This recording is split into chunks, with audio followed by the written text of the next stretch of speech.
estamos começando mais um programa Oficinas de Gestão, Oportunidade de Desenvolvimento, executado pelo Departamento de Ciências da Administração do Centro Socioeconômico da Universidade Federal de Santa Catarina. Uma importante oportunidade para os estudantes dos cursos de Administração e de Administração Pública ampliarem conhecimentos e atualizarem o conteúdo utilizando como formação complementar aos seus cursos.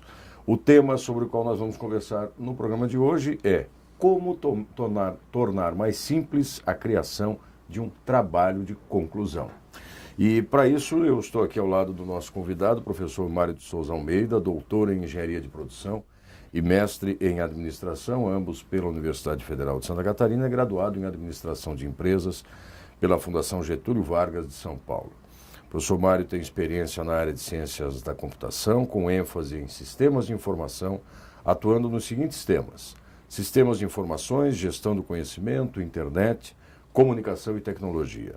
É professor associado da Universidade Federal de Santa Catarina e coordena um núcleo de estudos em Gestão da Informação, do Conhecimento e da Tecnologia. Também atua no ensino das disciplinas de Metodologia de Pesquisa e Metodologia do Ensino Superior.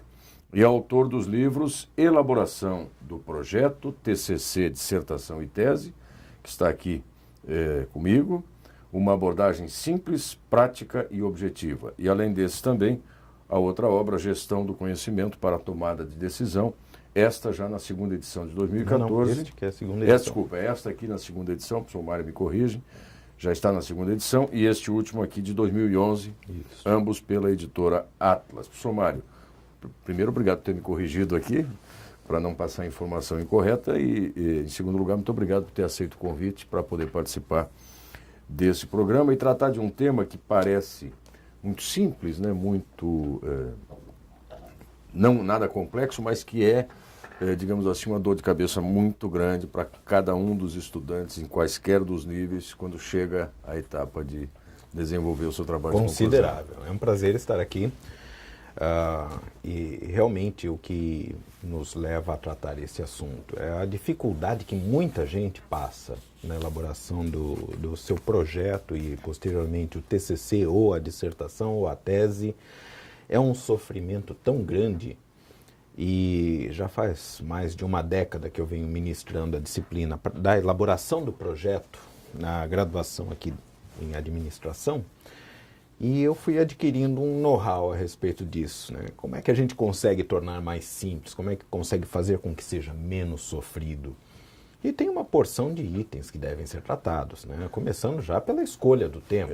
E quais são as maiores dificuldades que ao longo desse período, e seguramente estão traduzidas aqui nessa obra, mas também são fruto da sua experiência, quais são os maiores problemas, as maiores dificuldades que os estudantes encontram em qualquer um dos níveis na hora de definir, executar e apresentar o seu trabalho de conclusão? Perfeito, vamos lá. O primeiro grande problema é a dificuldade para escolher um tema. Tem gente que às vezes fica ali entre 2, 3 temas. Poxa, eu gosto tanto de marketing, mas eu gosto também da área de recursos humanos, eu gosto também da área de logística e eu tenho uma ideia para cada uma dessas áreas, não sei como escolher. E eu costumo dizer, escolha o que vai primeiro. Não descarte os outros, apenas coloque numa sequência. Não vai ser, o TCC de graduação não é a obra da sua vida. Não precisa parar por ali. Então você ainda vai fazer depois provavelmente uma especialização, um mestrado, pode fazer até um doutorado, deixa para desenvolver outros temas depois, só escolhe qual vem primeiro. Essa é uma grande dificuldade. Tendo solucionado essa questão, né, começa a surgir outra, a da elaboração da fundamentação teórica. Nossa, que sofrimento! Aqui na graduação em Administração, os TCCs eles têm que ter no mínimo 60 e no máximo 120 páginas. E isso quer dizer que vai ter pelo menos ali umas 20 páginas de fundamentação teórica. Mínimo. Poxa, para escrever 20 páginas, tem gente que sofre um bocado. E há pouco tempo até teve uma aluna de mestrado que me relatou o sofrimento dela, que ela não conseguia, estava patinando naquela produção da fundamentação. E eu perguntei como é que ela vinha fazendo. Ela disse, eu leio um livro e aí sento para escrever. E acho que está tudo ruim, jogo fora. Aí eu depois leio outro livro, sento para escrever, mas aí também já não me lembro dos detalhes do livro anterior. E eu passei uma explicação e aí vai uma primeira dica, né? Primeiro, vamos ler tudo que acha que deve ser lido, alguns livros ou capítulos de livro, alguns artigos.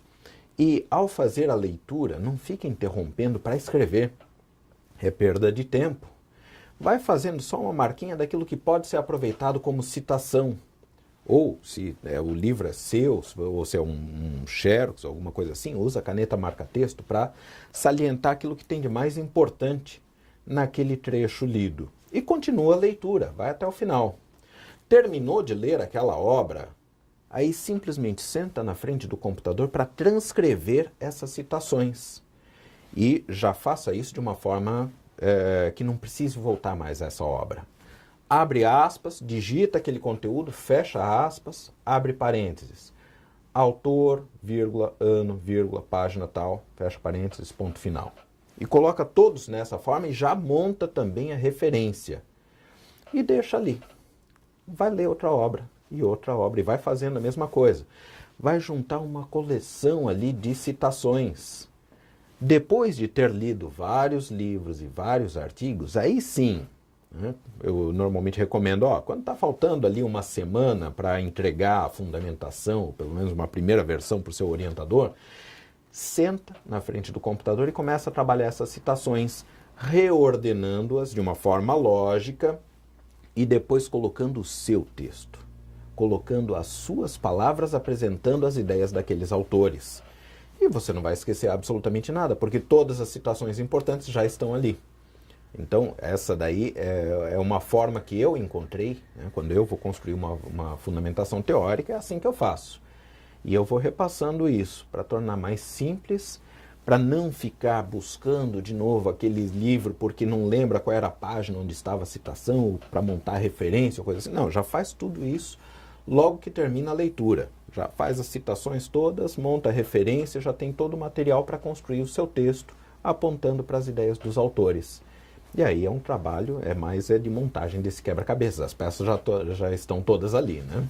Agora, professor, cada vez tem ocorrido mais, até porque os sistemas de comunicação de dados e da internet, tudo isso dá mais visibilidade para o conjunto de obras, então cada vez se tem tido mais informações a respeito de plágios ou de cópias. Que tipo de cuidados um estudante, de novo eu insisto, em quaisquer níveis, seja na graduação, sim, na especialização, no mestrado, no doutorado, tem que ter os cuidados para não correr o risco de ser acusado de plágio, porque obviamente se ele tiver má fé em fazer, aí não tem muita solução. Sim. Mas o risco de ele esquecer de abrir uma aspa ou fechar uma aspas ou transcrever aquilo que deveria ser uma citação com recuo no corpo de um texto, como é que ele tem que pensar nesse sentido, professor? Bom, primeiro ele tem que dar muita importância para a questão do plágio. Da mesma forma que está muito fácil pegar esses conteúdos em obras espalhadas pelo mundo, é fácil encontrar também onde ele pegou. A partir da obra que ele entrega, a gente verifica. Tem software que faz isso, né? O Farejador, por exemplo, tem software que faz esse tipo de busca. Então, e nós temos aqui um batalhão de tutores que nos ajudam nessa incumbência, né? Eles vão fazendo esse trabalho aí de correr atrás para não deixar passar plágio. E porque a importância disso? Se alguém incorrer em plágio, está sujeito a ser processado e tem o diploma cassado. E já aconteceu isso algumas vezes aqui nesta universidade, inclusive há pouco tempo no curso de Ciência da Administração, no curso de Administração aqui nosso, aconteceu também de um indivíduo que pegou todo um capítulo de uma dissertação, achando que ninguém encontraria. Foi encontrado e azar dele. Agora, como não cair nisso, como não incorrer nesse problema, né? Basicamente, se fizer isso que eu acabei de recomendar para a construção da sua fundamentação teórica, também tem uma série de recomendações para a construção do seu capítulo de metodologia. Você não precisa copiar nada de ninguém. A fundamentação teórica é um momento em que o estudante ele aponta para os conhecimentos que foram publicados por outros. Ele não tem que colocar nada como sendo dele. os atalhos, as tentativas de fazer mais rápido e de uma forma mais fácil são sempre perigosos. Então eu recomendo, vá mesmo atrás do conhecimento. Vá ler e buscar nessas leituras todo o conhecimento de que você realmente precisa. Porque se tentar fazer na última hora, vai acabar buscando um atalho e vai ter esse problema mesmo. Se fizer as leituras, pegando e colocando como mandam as normas da ABNT, ao fazer uma citação curta, entre aspas, ao fazer uma citação longa, com destaque, 4 centímetros à esquerda, e fonte menor, espaço simples, tal, não vai ter problema nenhum, porque ele está fazendo conforme a norma aponta e ele está apontando para os autores daquelas ideias, para quem realmente disse aquilo. Também tem a situação da paráfrase. Nem sempre você quer usar exatamente as mesmas palavras do autor. Em muitas ocasiões você lê um livro todo, ou um artigo inteiro, para depois fazer um comentário de 3 ou 4 linhas. Mas esse comentário de 3 ou 4 linhas parte da ideia apresentada por aquele autor. E nesse caso não vai colocar entre aspas, não vai colocar número de página, porque é referente a um livro inteiro, ou um artigo inteiro, mas é importante que coloque que isso daí é uma ideia advinda de tal autor, publicação de tal ano. Agora, antes que nós passemos aí a outros aspectos da construção de um trabalho de conclusão, como o professor Mário mencionou há pouco, a metodologia, depois as etapas de coleta de dados, tratamento dos dados da pesquisa, até chegarmos às normas, eu queria, ainda com relação à escolha do tema, que parece ser de fato o ponto-chave, há casos, eu, por exemplo, já orientei nesses anos todos aqui como docente na universidade, vários e vários TCCs, trabalhos de conclusão na graduação, em que o aluno lá no início do curso ele já tem mais ou menos uma ideia. E talvez esse seja um modelo interessante porque ele vai ao longo do segundo, terceiro ou quarto ano de formação já acumulando um conjunto de referências teóricas que vão permitir que, quando ele tiver que começar a estruturar esse capítulo da metodologia, da fundamentação teórica, ele já tenha um repertório de autores a quem se referir. Sim, quanto mais cedo ele começar, eu vou usar uma expressão que talvez já esteja muito em desuso, que é o fichamento, fazer o fichamento do livro. Isso era uma tarefa das disciplinas quando eu fui aluno de graduação também. Hoje a gente tem uma dificuldade tremenda de trabalhar com esse grau de aprofundamento por parte dos alunos, mas isso é outro capítulo. Mas talvez o ideal seja isso, quanto mais cedo ele definir, e ainda que ele não esteja no foco do trabalho de conclusão, mas que ele comece a destacar aquilo que ele considera mais importante sobre os autores. Ele definindo muito cedo, ele pode ter dificuldades. Por quê? Porque vão aparecer outras disciplinas das quais ele gosta, ele pode ter interesse em algum novo tema apresentado com entusiasmo por um professor e ele resolve mudar de ideia. Puxa vida, vai abandonar todo aquele trabalho dele? É um perigo, é um risco que se corre. Por conta disso, até, a nossa prática aqui é fazer o projeto da monografia no penúltimo semestre e depois a coleta e análise de dados, o fechamento dessa monografia no semestre seguinte.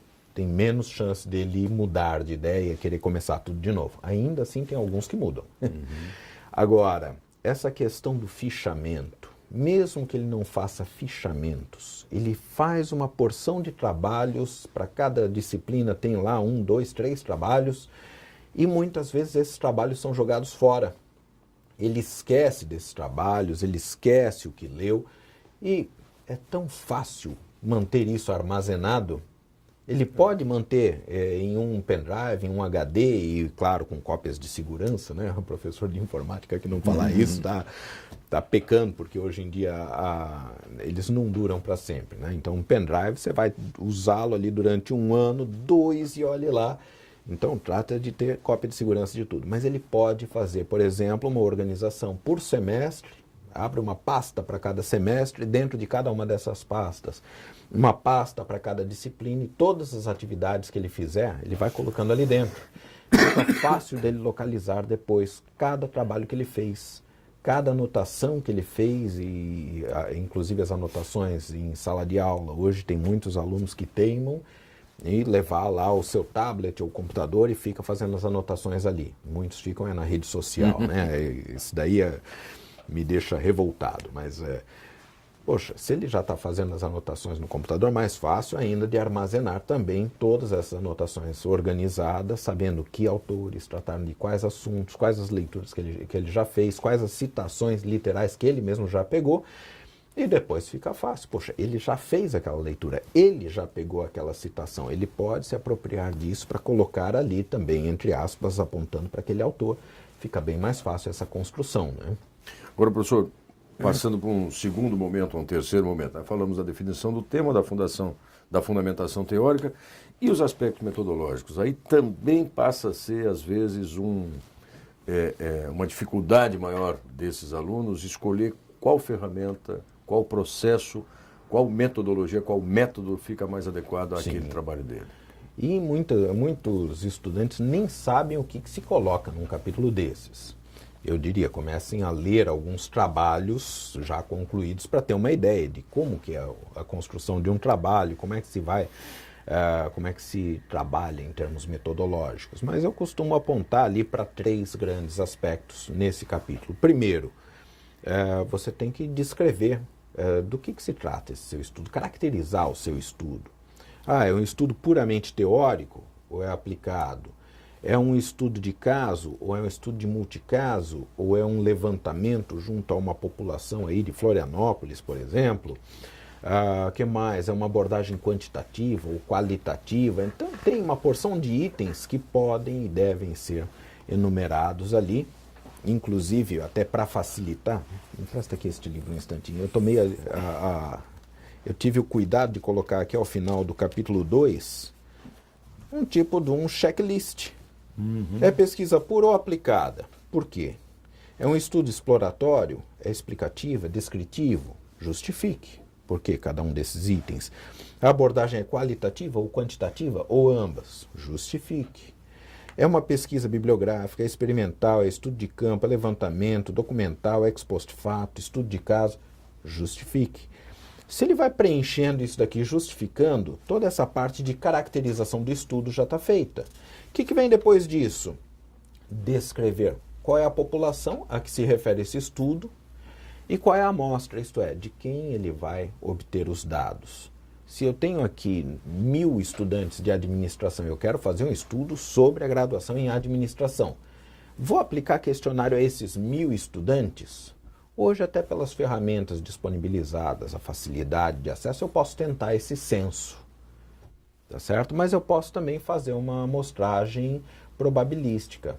Eu posso verificar quantas turmas são, qual é o tamanho dessas turmas, fazer o cálculo do tamanho da amostra e buscar apenas um determinado número de respondentes em cada uma das turmas e já vou ter a representatividade daquele total de estudantes. Então, a questão da população e amostra é um segundo item.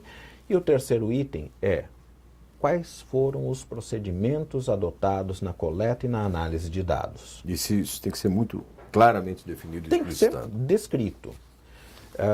Tem gente que se perde bastante nesse sentido. O que eu vou perguntar? Para quem que eu vou perguntar? Olha lá para os seus objetivos. Você estabeleceu um objetivo geral e alguns objetivos específicos, verifica quais são as informações que você precisa para alcançar esses objetivos. Com quem você vai obter essas informações? Tem alguns itens que você vai pegar em documentos? Beleza, pesquisa documental, né? Tem alguns itens que você vai pegar, de repente, com um dirigente de uma organização e você vai lá e faz uma entrevista com ele. Outros itens você precisa pegar com uma porção de colaboradores ou estudantes, tal. Vai aplicar um questionário. E o que vai perguntar? Aquilo que for necessário para obter as respostas necessárias ao alcance daquele objetivo. Então, eu também recomendo normalmente aos meus alunos que eles montem um quadro que é da operacionalização das variáveis. Nesse quadro, ele tem ali os 2, 3, 4 objetivos específicos que ele traçou. Ele aponta as variáveis que foram trabalhadas ao longo da fundamentação teórica e que ajudam a explicar aquele fenômeno, aquele item específico que ele vai buscar no objetivo. E ele vai, depois, numa terceira coluna, dizer onde eu vou buscar isso? Lá na empresa, lá na organização, lá naquela sociedade, ou onde for. Com quem que eu vou buscar? Por meio de qual instrumento? Então ele pode dizer, esta variável específica, que esta informação eu vou pegar por meio das perguntas 2, 3 e 7 do questionário. Esta outra variável eu vou pegar por meio das perguntas 1 e 2 da entrevista semi-estruturada que eu vou aplicar com fulano de tal. Então ele montando esse quadro, ele sabe o que ele precisa para alcançar cada um daqueles objetivos e com quem que ele vai pegar. E ele vai vendo. Todas as perguntas do questionário ou todas as perguntas do roteiro de entrevista tem que ser para tentar responder alguma coisa estabelecida naqueles objetivos, né? Aí ele consegue traçar isso tudo. Agora, como ele consegue, por exemplo, o estudante consegue definir exatamente qual metodologia se aplicaria mais ao objetivo, ao objeto do trabalho que ele se propôs a desenvolver? Aí entra uma outra questão importante que é da orientação. Orientação. Tem muito estudante que é cabeça dura, acha que consegue fazer tudo sozinho, pode ser até que consiga.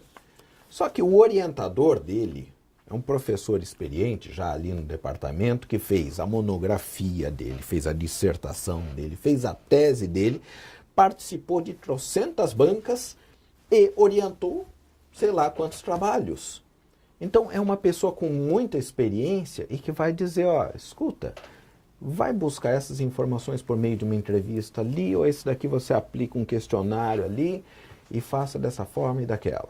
E vai mostrando o caminho das pedras. Eu já tive alunos que apareciam para orientação 2 vezes no semestre. Uma vez no início do semestre para pegar algumas diretrizes e tal, conseguiu o meu compromisso de orientação e depois aparecia lá no final do semestre para dizer, ó, professor, desculpa, eu não pude comparecer, que apareceram tantos problemas assim, assim, assim, e ele não teve orientação nenhuma e não evoluiu no trabalho. Ou então ele chega com um trabalho pronto, que eu rejeito. Eu digo, não sei como é que você desenvolveu isso daí, não sei de onde você tirou. O que eu normalmente recomendo, alunos de graduação, apareçam semanalmente ali para ver o seu orientador. Nem que seja para dizer, ó, só consegui ler um artigo aqui e tal, nem foi tão interessante, vou agora fazer isso, isso e isso. Ou apresente suas dúvidas, né? Busque mais luz. É para isso que está ali o professor orientador. E quanto maior a frequência dessas orientações, seja semanal ou quinzenal, mas não mais do que isso, né? Semanal ou quinzenal, beleza, vão aparecer trabalhos excelentes. Vão se desenvolver trabalhos muito bons, porque aí vai saber qual o caminho a tomar. Muito bem, aí chegamos em mais um passo aqui da nossa reflexão sobre esse tema, né? Como tornar mais simples a criação de um trabalho de conclusão, que é o da apresentação dos resultados dessa investigação que o aluno fez. Então ele acertou na escolha do tema, conseguiu fundamentar bem do ponto de vista teórico, optou pela metodologia mais adequada, e aí ele reúne um conjunto de dados e informações, né, questionários, entrevistas, dados levantados com base em indicadores de outras publicações e tal. E agora, professor? Vou organizar isso tudo para responder àquelas questões que eu apontei no início do meu trabalho. Como é que ele faz a apresentação dos resultados da pesquisa?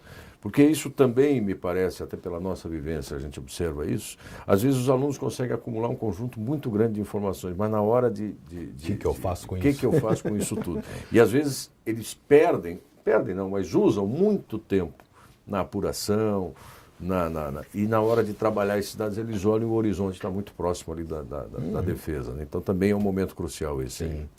Eu diria que no momento de escrever esse capítulo de apresentação e análise dos dados, ele deve ser um contador de histórias, deve vestir o chapéu de contador de histórias. Olha, tal coisa nessa organização está acontecendo assim, assim, assim. Os respondentes, eles tinham tal perfil, tantos homens, tantas mulheres, tal nível de escolaridade, tanto tempo de empresa, e algumas caracterizações dos respondentes que são comuns, e eles têm tais opiniões. E aí vai apresentando os dados que foram alcançados. Eu normalmente recomendo também que fujam um pouco daquilo que é normalmente apresentado aqui na disciplina de pesquisa mercadológica, onde existe uma insistência. Olha, você tem que apresentar tabela, gráfico e um comentário que reproduz o que já está na tabela e no gráfico. Eu digo, poxa, não precisa, né? é interessante que você vá contando para o seu leitor. Vá colocando tanto quanto possível por escrito. Às vezes é interessante ter ali um gráfico ou uma tabela que ajude a enxergar melhor esses dados. E normalmente eu recomendo também, comece a fazer cruzamentos de dados. Brasileiro tem medo de estatística. Eu estou com a minha viagem já programada para o mês que vem para ir para o Canadá fazer um pós-doutorado e o meu orientador lá, ele já disse, aqui na América do Norte é só pesquisa quantitativa, eles quase não usam qualitativa. Aqui no Brasil parece que é o contrário, a maioria usa qualitativa e o que me parece é muito por medo de lidar com números. Também não tem nenhuma grande dificuldade nisso. Pega ali o livro de estatística do Barbeta, professor Barbeta aqui da Universidade Federal, que é muito, muito didático. Tem N outros livros aí bem interessantes também que podem ser utilizados para começar a mostrar esses números, o que eles representam.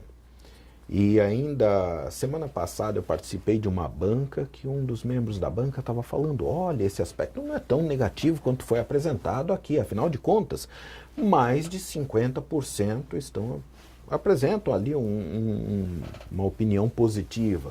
Eu disse, professor, isso daqui não é eleição. Uma eleição, 50% mais um, está eleito. Né? 50% mais meio, tá bom.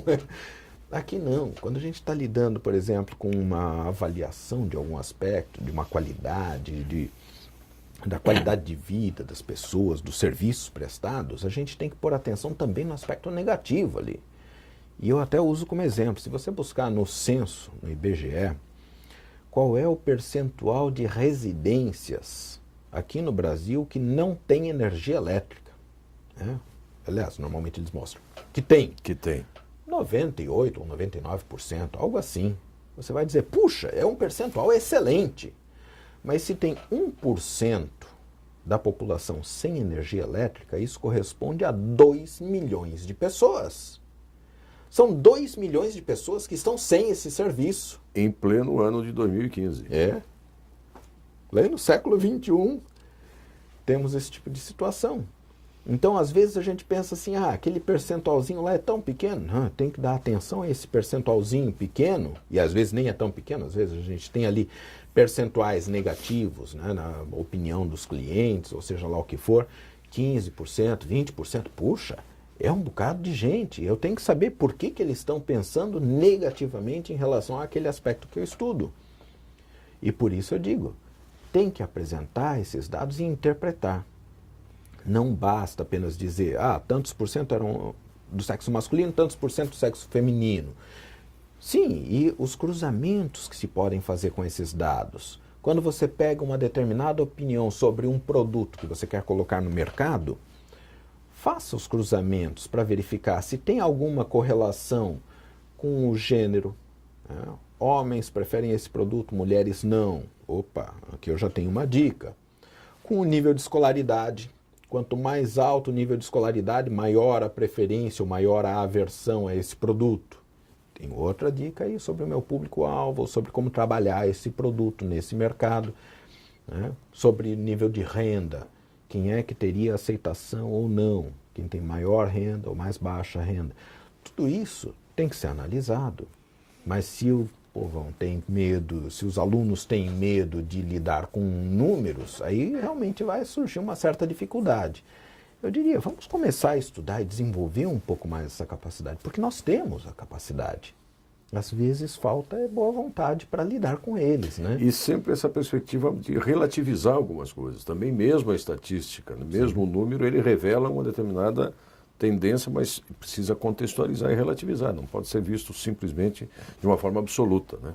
Eu me lembro, inclusive, de um candidato, aliás, foi muitas vezes candidato ao governo, à prefeitura, lá em São Paulo, e que ele tinha um percentual bastante grande de eleitores fiéis, que votavam sempre nele, mas ele também tinha um mais alto nível de aversão. Ou rejeição. Rejeição, né? Isso.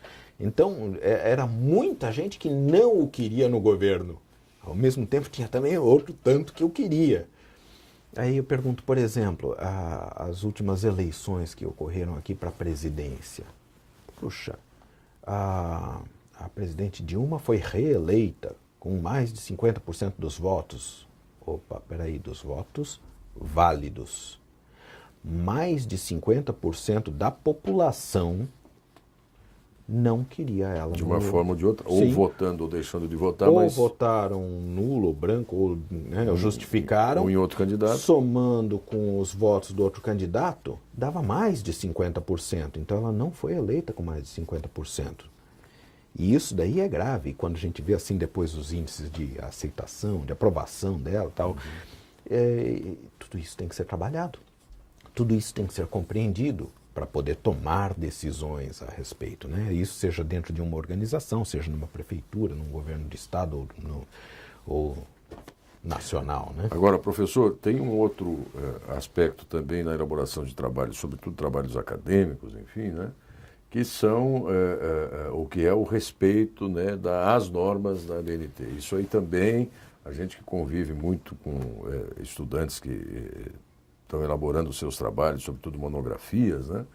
Eles também têm alguma dificuldade em entender, compreender e, sobretudo, colocar em prática essas normas. Né? Vou falar um pouquinho da gênese nisso, né? Quer dizer, a ABNT, Associação Brasileira de Normas Técnicas, que está ali para orientar um conjunto, não só trabalhos acadêmicos. Sim, elas se referem à normatização de um conjunto de procedimentos. Exato. Deixa eu contar uma história. Teve uma banca que eu participei para a contratação de professor aqui do meu departamento, já faz vários anos isso, né? Em que eu observei que um trabalho feito pelo professor, por um dos candidatos, não respeitava as normas. E aí, na hora de de sabatiná-lo, né? Como é função da banca, eu perguntei, professor, o que o senhor pensa do respeito às normas da ABNT pelos alunos e pelo exemplo que deve ser dado pelos professores?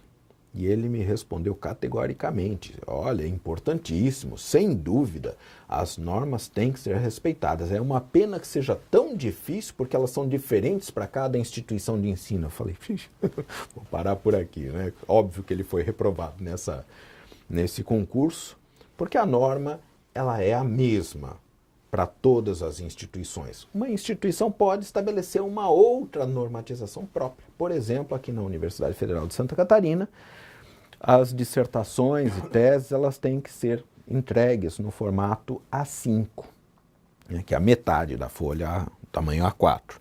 Então, aqui, por exemplo, eu imprimi essas normas da ABNT, estão aqui em tamanho A4, o A5 é a metade disso, e muda totalmente o tamanho das fontes, espaçamento e outros itens, mas aí é uma norma da Universidade Federal de Santa Catarina.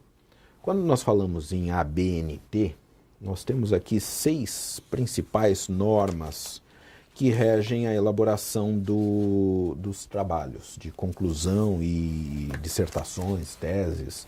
São a NBR 14724, que é de 2002. Peraí, não. Aqui eu acho até que eu tenho... Deixa eu só pegar uma informação aqui. Não, eu acabei imprimindo aqui a anterior. A 14724 é de 2011.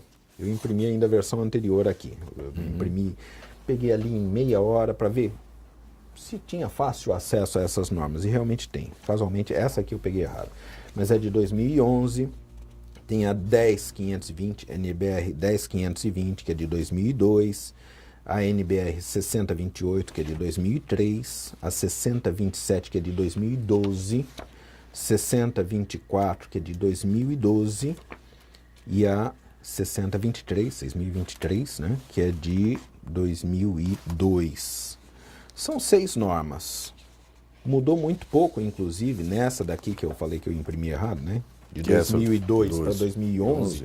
Aqui no livro ela já está contemplada corretamente. Aliás, a segunda edição foi muito em função dessas 3 normas que saíram depois da publicação da primeira edição. Mas o que acontece? Tem gente que tem medo de ler. Puxa vida, esta norma aqui tem 7 páginas e ela mostra tudo, né, sobre a estruturação do trabalho. O que são os elementos pré-textuais, elementos textuais, pós-textuais, o que vai em cada um deles. E é impressionante, o pessoal não lê. Tem outra norma aqui, que é a 10.520, que é sobre citações. Como fazer a citação ao longo do texto, de acordo com o fulano, entre parênteses, o ano e a página, abre aspas. Aí mostra direitinho como deve ser feito. Quando que é citação longa, quando que eu vou colocar ali os nomes dos autores, ou quando que eu uso o et al. Está aparecendo muito claramente aqui, e são apenas 7 páginas também nessa norma. A outra, que é mais pesada, mais difícil, é justamente a que que nos ajuda a elaborar as referências, que é a 6023. Essa é chatinha. Vou dizer, é chata mesmo. É difícil. Difícil. Então, tem até os exemplos aqui. Como é que eu faço quando é um artigo científico? Diz aqui como fazer. Sim, mas e se foi pego na internet? O que eu tenho que acrescentar? Disponível em... Acessado menor, e quando que foi feito o acesso, acrescento isso daí, tá ok. Porque, na verdade, assim, para tentar, respondendo até o tema que nos trouxe aqui, como tornar mais simples a criação de trabalho, é seguir um modelo básico, né? Quer dizer, as normas, esses conjuntos de normas que o professor Mário se refere, elas trazem a explicação, o modelo e o exemplo. Exemplos. Então, quer dizer, não tem uma grande complexidade em compreendê-las e, portanto, não haveria justificativa para não segui-las. Exato. E eu sempre recomendo para os meus alunos, tenham uma cópia em mãos. Eu memorizei tudo que está aqui? Não. Quando eu fui fazer a revisão desse livro para lançar a segunda edição, eu peguei as normas vigentes, uma por uma. Eu reli de ponta a ponta, dando atenção a cada aspecto e vendo o que tinha mudado, o que mudava, minha interpretação está correta ali, como é que eu faço? E apresentei os principais aspectos no livro. Da mesma forma, os alunos não vão usar tudo que está aqui, mas tudo que eles forem usar, eles devem consultar para ver, está correto? Eu coloquei em destaque o que eu deveria colocar. Num livro, é o título dele que vai em destaque. O subtítulo não. Tá, mas e num artigo? No artigo também, o título do artigo tem o título e o subtítulo? Sim, mas esses não vão em destaque. O que vai em destaque é o nome do periódico. Então, tudo isso tem exemplificado aqui. O que acontece se eu não tenho o nome do autor? Como é que eu faço? Também está explicado aqui. Sumário. Sumário é impressionante. Eu falei diversas vezes este semestre, em sala de aula, e foram pouquíssimos os alunos que fizeram o alinhamento conforme a norma mais recente que está aqui.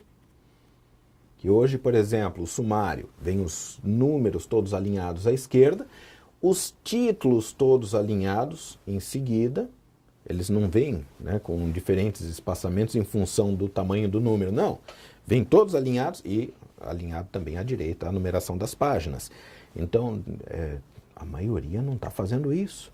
Tem gente que ainda está deixando, por exemplo, de colocar a numeração na primeira página de cada capítulo.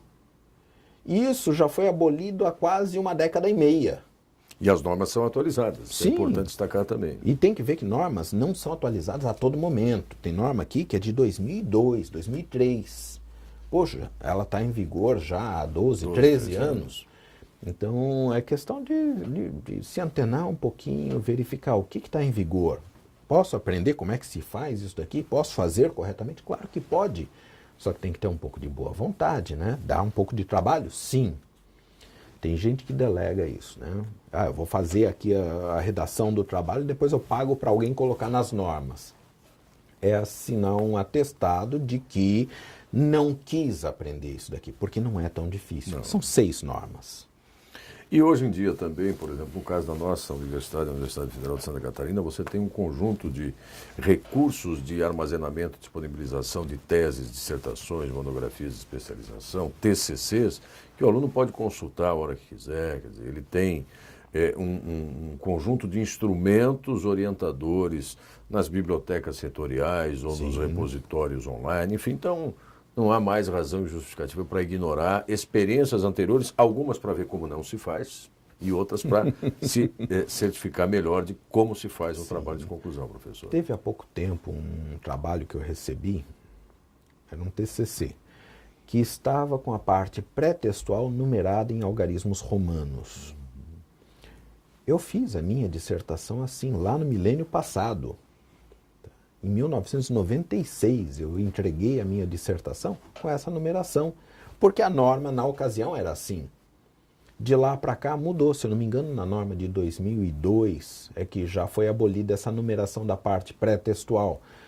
Aí o indivíduo me entrega o trabalho dizendo, não, mas isso daqui eu consultei, foi uma dissertação, ou uma tese que foi defendida há 2 anos só. Sim, e esse indivíduo deve ter consultado outra tese ou dissertação defendida há alguns anos, que também consultou outro defendido há 2 anos, 3, e assim vão buscar as referências, né, a normatização, em obras de outros que podem ter errado. Consulte diretamente a norma. Esse negócio de confiar também em quem vai fazer a formatação, né? Vamos colocar nas normas. Teve há pouco tempo também uma mestranda que pagou para fazerem esse tipo de serviço e que a pessoa que fez o serviço estava teimando que o sumário não tinha esse alinhamento dos títulos. Eu falei, não, consulta a norma. Na norma está bastante claro. Quando eu defendi a minha tese, eu me lembro que um dos membros da banca me puxou a orelha dizendo, não, você colocou aqui 3 nomes de autores, né? Fulano, Beltrano e Ciclano, ano tal. Não, é o primeiro et al. Eu falei, não, senhor. Esse et al. É só usado quando são 4 ou mais autores. Está lá na norma. Está na norma. É questão realmente de consultar. Tem professores, tem doutores, PhDeuses que não conhecem essas normas. E ela é totalmente acessível. Não digo que os alunos precisem comprar a norma. O valor de hoje, consultei ali o site da ABNT, está R$ 34,00, coisa assim, cada uma dessas normas. Não precisa comprar. Tem na biblioteca universitária. E outra, consultando na internet, eu encontrei disponível lá em PDF, na íntegra, essas normas. Poxa, mas eu tinha que baixar direto lá do site, tinha que comprar da ABNT? Sim, mas eu encontrei, tem disponível. Então, se quiserem procurar e encontrar, fica a cargo de cada um, mas vocês têm acesso à norma na íntegra. E tem inteligência, sim, para interpretar e colocar isso em prática, né? Tudo bem, nós estamos aqui conversando com o professor Mário de Souza Almeida, que é professor associado no Departamento de Ciências da Administração aqui do Centro Socioeconômico da Universidade Federal de Santa Catarina. Eu já mencionei no início, né, autor de elaboração de projeto, TCC, dissertação e tese, com segunda edição já de 2014. E esta outra obra, em conjunto com a Cláudia Regina Freitas e o Irineu Manuel de Souza, Gestão de Conhecimento para a Tomada de Decisão. E estamos aqui conversando sobre como tornar mais simples a criação de um trabalho de conclusão. Para a gente encaminhar o encerramento da nossa conversa, professor Mário, falando diretamente com os alunos, né, que estão não só nos cursos presenciais, mas também nos cursos em EAD, seja de graduação, Programa Nacional da Administração Pública e os outros programas todos que se valem das conversas desse programa Oficinas de Gestão aqui para aprofundar os seus conhecimentos. O que é importante deixar claro para eles com relação a esse tema? Alguns talvez daqui a pouco estejam aí à porta de defenderem os seus trabalhos de conclusão. O que seria fundamental nesse momento deixar como recado mesmo assim para esses estudantes? Um curso de graduação não é uma fábrica de TCCs, de trabalhos de conclusão. Assim como um curso de mestrado não é uma fábrica de dissertações e um curso de doutorado não é uma fábrica de teses. Nós produzimos pessoas capazes de criarem um trabalho de conclusão ou uma dissertação ou uma tese, e isso em graus crescentes de complexidade. Nesse sentido, eu diria o seguinte: encare a elaboração de um TCC ou dissertação ou tese como parte da sua formação. Não é algo que você tem que saber antecipadamente. É algo que você tem que aprender a desenvolver. Não tenha medo de adquirir conhecimentos. Conhecimento sobre as normas da ABNT, conhecimento sobre o item específico que você vai pesquisar, sobre o uso da estatística, se for o caso, sobre como fazer uma análise de discurso, como fazer uma análise documental, como fazer... Leia os livros de metodologia, leia querendo aprender. Leia com cuidado todo o material que você vai utilizar para construir a sua fundamentação teórica e já faça a apropriação desse material conforme as normas da ABNT. E você vai ter, sim, um trabalho de altíssima qualidade. Mais do que isso, você vai se sentir orgulhoso ou orgulhosa de ter a capacidade de fazer um trabalho bem feito. Eu observei em alguns mestrandos que eu orientei ao longo deste ano a satisfação ao dizerem assim, né, quando chegaram à dissertação na sua forma final, prontos para defenderem, eles diziam assim: puxa, comparando isso daqui com os primeiros rabiscos que eu fiz lá, que era o anteprojeto da minha dissertação, que diferença! E eu disse, é esse o propósito, é para isso que estamos aqui, é para você aprender a desenvolver isso. E agora você sabe, você é um mestre ou você é uma mestre, justamente porque sabe desenvolver um trabalho desse calibre, desse porte. E é o que eu digo, aprendam, desenvolvam essa capacidade, não deleguem a terceiros. Tem gente que parte para o caminho mais fácil, vou pagar para alguém fazer o trabalho, isso é fraude. Tá certo? Não recorram a esses atalhos. Aprendam efetivamente porque vocês têm capacidade. Professor Mário de Souza Almeida, muito obrigado pela conversa aqui sobre esse tema. Obrigado a vocês que nos acompanharam. E vejam agora, sigam no ambiente do projeto Oficinas de Gestão na internet a programação das nossas próximas conferências. Até o próximo encontro.